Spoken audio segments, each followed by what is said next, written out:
l'actualité de ce Midi Magazine, élection des délégués consulaires, le vote a lieu ce dimanche. 11 000 électeurs sont appelés aux urnes pour désigner les 151 représentants dans les 45 provinces du pays. Le ministre en charge du commerce a fait le tour des bureaux de vote ce matin à Ouagadougou. Ouagadougou accueille le 16 novembre prochain le 5e forum de l'autorité de régulation régionale du secteur de l'électricité de la CEDEAO. Au cœur des débats, un marché régional de l'électricité pour fournir de l'électricité moins chère en quantité et en qualité suffisante aux populations.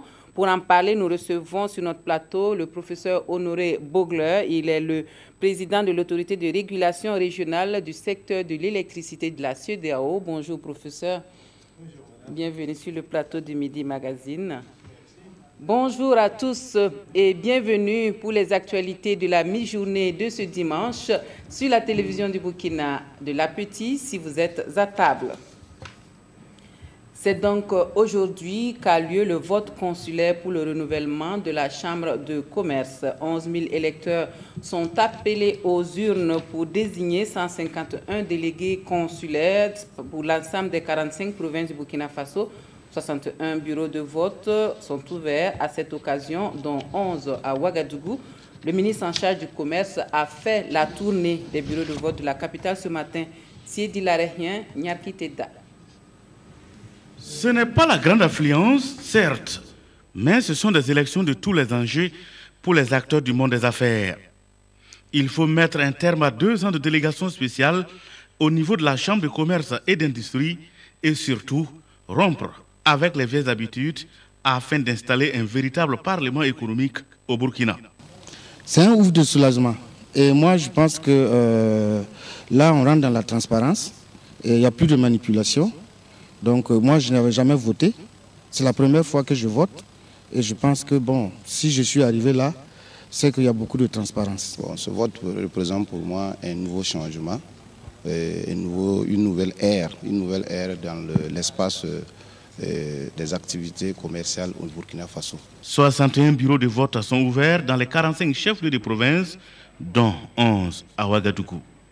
Et de l'avis des membres des bureaux de vote de Ouagadougou, tout se déroule bien. Un sentiment partagé par le ministre en charge du commerce qui se réjouit de la tenue de ces élections consulaires.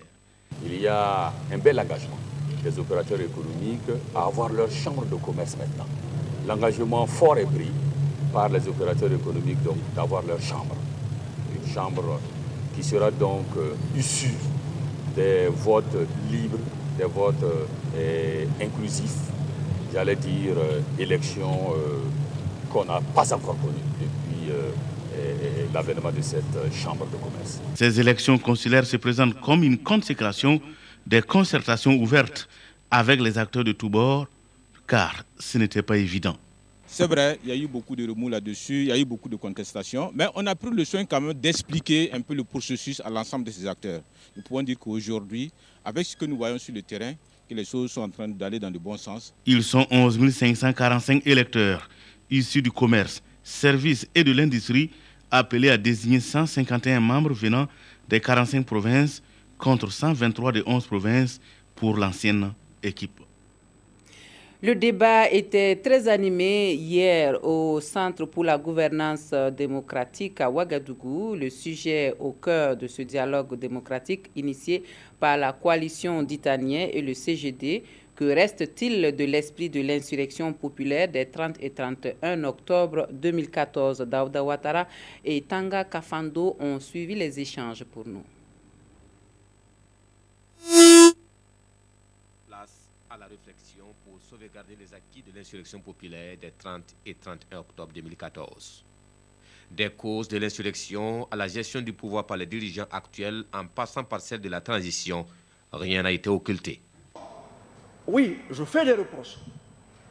J'estime que ce qui était l'esprit de l'insurrection, qui consistait à tracer les sillons forts d'un nouvel ordre politique, économique et social, ne l'a pas été suffisamment.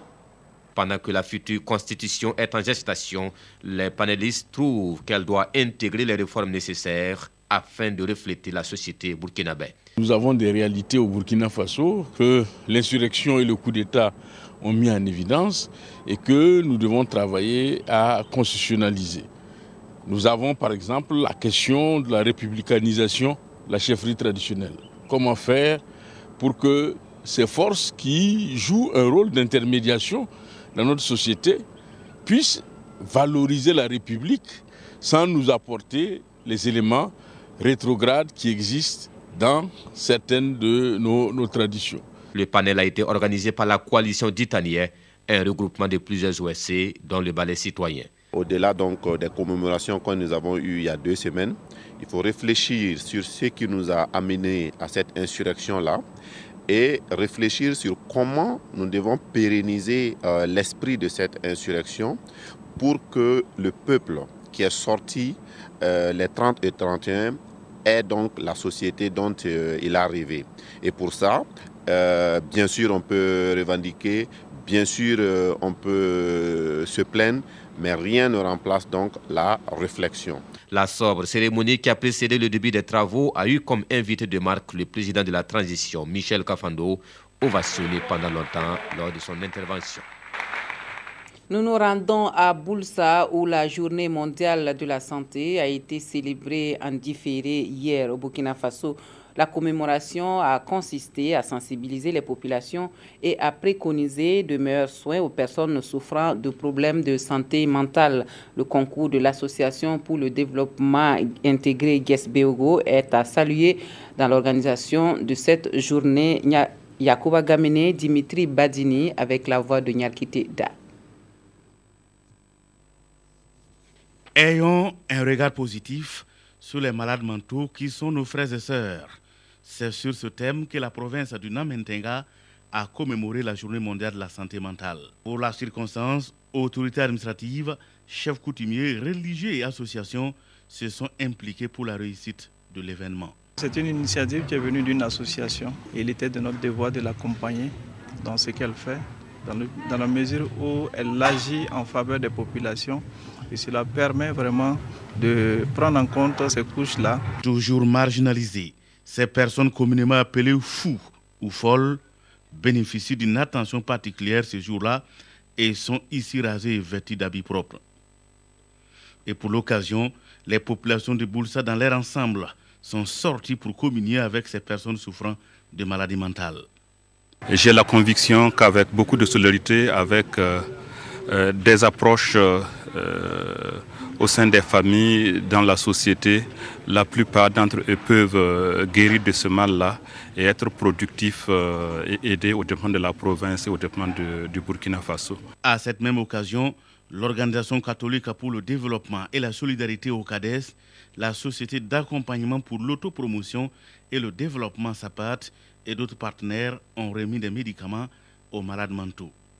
Et pour le représentant des bénéficiaires, ce don est d'un grand intérêt pour eux et souhaitent qu'elle soit prise. Ouagadougou accueille le 16 novembre prochain le 5e forum de l'autorité régionale de régulation régionale du secteur de l'électricité de la CEDEAO sur les bonnes pratiques en matière de l'énergie énergétique électrique. Le défi, c'est d'aller vers un marché de l'électricité bien organisé en vue de mutualiser les efforts dans la gestion de cette ressource. Donc, au Burkina Faso, l'autorité de régulation du sous-secteur de l'électricité se soucie de l'approvisionnement efficace, suffisant et pérenne de cette énergie. Sur les enjeux de la régulation, nous suivons le reportage de Daouda Ouattara et Olopoda. 25%, c'est le taux d'électrification au Burkina Faso. Pour assurer un approvisionnement efficace, suffisant et pérenne de l'énergie électrique à tous, le gouvernement burkinabé a depuis 1998 ouvert le marché de la production de l'électricité à la concurrence. Un secteur resté pendant longtemps sous le monopole de la Sonabel et en libéralisant ce secteur, l'État burkinabé a voulu faire de l'accès à l'électricité un droit. Les pauvres ont droit à l'électricité, ce qui signifie que l'État doit élaborer une stratégie pour le développement de l'électricité afin d'assurer le bien-être des populations et assurer la compétitivité de nos entreprises. C'est là la nécessité de la création de l'autorité de régulation du sous-secteur de l'électricité. une autorité administrative indépendante chargée de veiller à l'équilibre du secteur pour une fourniture en quantité et en qualité de l'énergie électrique. Lorsque l'État fixe ou qu'il révise le tarif de l'électricité, l'avis conforme du régulateur est requis. L'autorité de régulation gère tout conflit, tout litige qui surgit entre les acteurs du secteur de l'électricité. Promouvoir l'efficacité et la qualité du service offert aux usagers dans un contexte de crise énergétique commande une coopération régionale.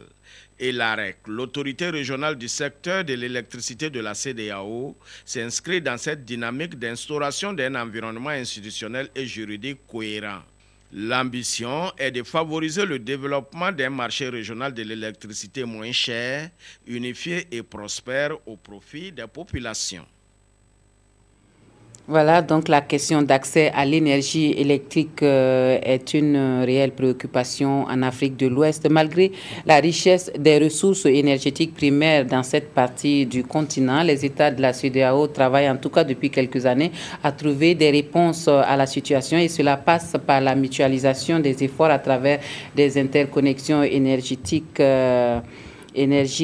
transfrontalière. Aujourd'hui, il est question de la mise en place d'un marché régional de l'électricité de la CEDEAO pour fournir de l'électricité en qualité et en quantité suffisante aux populations. Le défi est au cœur du 5e forum de l'autorité de régulation régionale du secteur de l'électricité de la CEDEAO. Et c'est pour en parler que nous avons sur notre plateau ce matin le professeur Honoré Bogler. Bonjour, professeur.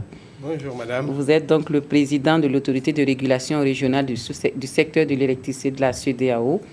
Et vous êtes venu pour nous parler de ce 5e forum qui s'ouvre à Ouagadougou le 16 novembre prochain. Alors, un marché régional de l'électricité, professeur, comment et pourquoi? Bien, merci, madame.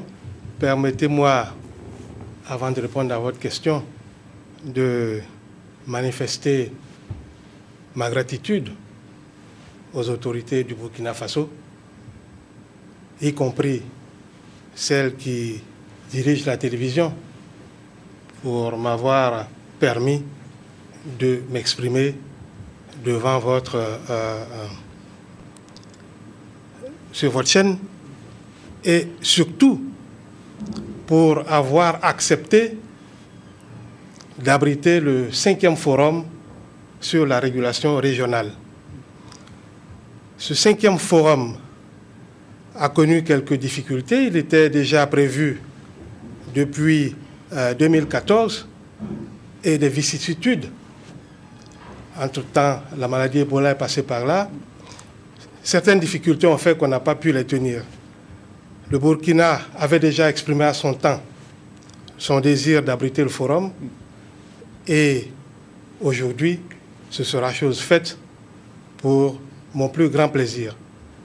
Et je dois dire que les autorités se sont mobilisées à un tel point que je suis convaincu aujourd'hui que la régulation que tous nous appelons de nos voeux est en marche, non seulement dans la sous-région, mais également au Burkina Faso. Et je voudrais m'en réjouir et dire toute ma satisfaction, toute mon admiration pour le peuple du Burkina. Alors, pourquoi le marché de l'électricité et comment? Si je résume un peu la question. Il faut dire, vous l'avez dit tantôt, que notre sous-région regorge d'énormes potentialités, d'énormes ressources primaires énergétiques. Et pourtant, ces ressources étant faiblement exploitées, nos populations, le taux d'accès à l'électricité est des plus bas au monde. Ce taux d'accès, tout à l'heure, j'ai entendu dire qu'au Burkina, c'est 25%, ça c'est le taux d'électrification, mais je crois que le taux d'accès n'est pas loin. Et ce taux d'accès, il s'échelonne de 8% dans certains des États membres de la CEDEAO à 95% dans un État comme le Cap-Vert. Et le Cap-Vert est électrifié en majorité par de l'énergie renouvelable. Nous avons donc tout. Nous avons l'eau, nous avons le gaz, nous avons le soleil, nous avons le vent. Mais qu'est-ce qui nous empêche donc de donner l'électricité à nos populations? Ce sont ces questions-là qui ont intéressé les chefs d'État de la sous-région qui se sont réunis et ont dit la solution, c'est de mettre ensemble toutes nos ressources. Il faut donc mutualiser nos ressources, créer donc un vaste champ, un vaste marché, parce que chacun, en essayant de se débattre pour trouver la solution à son niveau, se trouve dans un marché étriqué. Et il faut savoir qu'en matière d'électricité, plus il y a de consommateurs, moins cher est l'électricité. Donc, si on se concentre sur un pays qui fait 20 millions, l'électricité va coûter beaucoup plus cher que si on élargit le marché pour atteindre les 350 millions que nous sommes dans la sous-région. C'est un peu cette idée-là qui a conduit à l'idée de créer un marché de l'électricité. Sans compter que toutes ces potentialités sont inexploitées. Pourquoi? Parce qu'il faut des investissements lourds. Et si chacun veut faire les investissements de son côté, c'est d'autant plus lourd. Bien sûr. Cela, en élargissant le marché, en élargissant les consommateurs, la gamme des consommateurs, on a la certitude que les investisseurs vont s'intéresser à ce marché-là parce qu'à ce moment, il y aura un intérêt économique. On a bien compris le pourquoi, mais maintenant le comment, pratiquement comment cela va se passer. Alors, le comment, c'est précisément ce qui a conduit à l'instauration par la CEDEAO de 3 entités, voire 4, dans le domaine de l'énergie. La CEDEAO a commencé d'abord par poser un principe à travers un texte de fondateur qui est le protocole sur l'énergie. Et c'est ce protocole-là qui dit qu'il faut qu'on mette ensemble nos sources d'énergie, qu'on les exploite et qu'on instaure une concurrence de façon à ce que l'électricité soit produite au moindre coût et au bénéfice des populations. Ce faisant, l'idée, c'est de créer ce vaste domaine où il n'y a pas de frontières, avec le principe sacro-saint de la liberté de transit du flux d'énergie.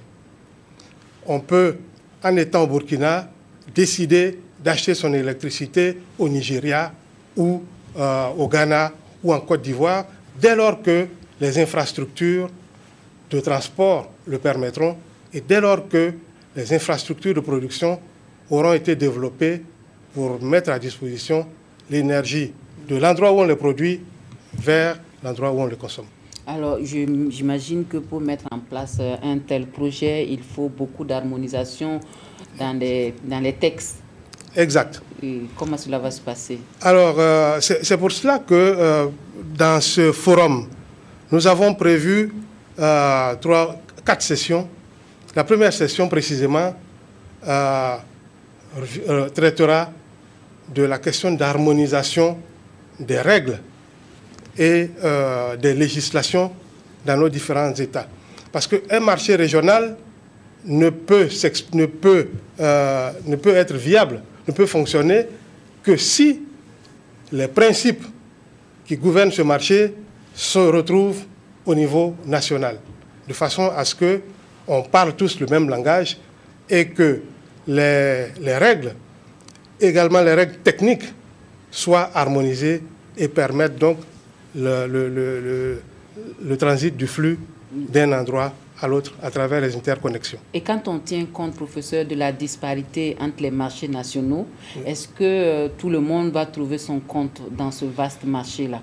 Quand on prend un pays où le taux d'accès est très faible, 8% comme vous l'avez dit, comparé à un pays où le taux d'accès est à 95%, comment faire de façon à ce que tout le monde trouve son compte sans qu'il y ait de frustration? Bien, c'est pour cela la CEDEAO, nos chefs d'État d'abord, et la commission de la CEDEAO, plus les agences et institutions qui ont été mises en place, en ont bien pris conscience. Donc le marché a été conçu pour grandir de façon progressive, pour tenir compte justement de la disparité dans les systèmes électriques de notre sous-région. De sorte qu'on a prévu cette montée en puissance du marché en 3 phases. Une première phase où on tient compte des rapports bilatéraux entre États. Cela va continuer pendant un certain temps. Pendant ce temps, les États sont appelés à se mettre en conformité, à harmoniser leur législation, à les mettre en conformité avec ce que nous tous nous souhaitons. Une directive a d'ailleurs été prise en ce sens en 2013 par la CEDEAO qui invite les États membres à mettre en place toutes les structures et toutes les législations nécessaires. Et parmi celles-là, il y a effectivement l'institution d'un régulateur indépendant. Professeur, est-ce qu'on a l'assurance que les capacités actuelles de production sont suffisantes pour satisfaire la demande de toute la sous-région? À l'heure actuelle, non. C'est pour cela que vous avez des délestages dans la plupart de nos États. Mais à brève échéance, à court terme, il n'y a aucune raison qu'on n'arrive pas à cet objectif. C'est l'objectif que nous poursuivons. Développer suffisamment la production, et ça, développer et la production, les infrastructures de production et les infrastructures de transport. Parce que si l'énergie est produite, il faut encore qu'on puisse la mettre à disposition des consommateurs. Et ça, c'est le WAP qui s'en occupe. Il faut développer également le mix énergétique. Il ne faut pas seulement produire à partir des sources d'énergie fossiles. Il faut produire également à partir des sources d'énergie renouvelables. Il faut également privilégier l'efficacité énergétique. Ça, c'est ce qui a été confié au Centre d'études sur les énergies renouvelables et l'efficacité énergétique qui est basé à Praia. Maintenant, il ne peut pas avoir de marché sans un arbitre. Cet arbitre-là, qui doit regarder les règles, approuver les règles, gérer les contentieux du marché, les litiges, cet arbitre-là, c'est l'autorité de régulation. Professeur, on connaît l'étroitesse des marchés nationaux en tout cas. Et en considérant cette faiblesse-là des capacités énergétiques, vous parliez tantôt d'investissement. Comment vous pouvez encourager les investissements malgré l'étroitesse du marché, malgré toutes ces difficultés que vous avez évoquées là? Or, on entend évidemment encourager les investisseurs. Bien, alors, il faut dire que quand un marché existe, on trouve toujours des personnes, parce que tout le monde fait du business. Si le marché est porteur, il y aura des investisseurs.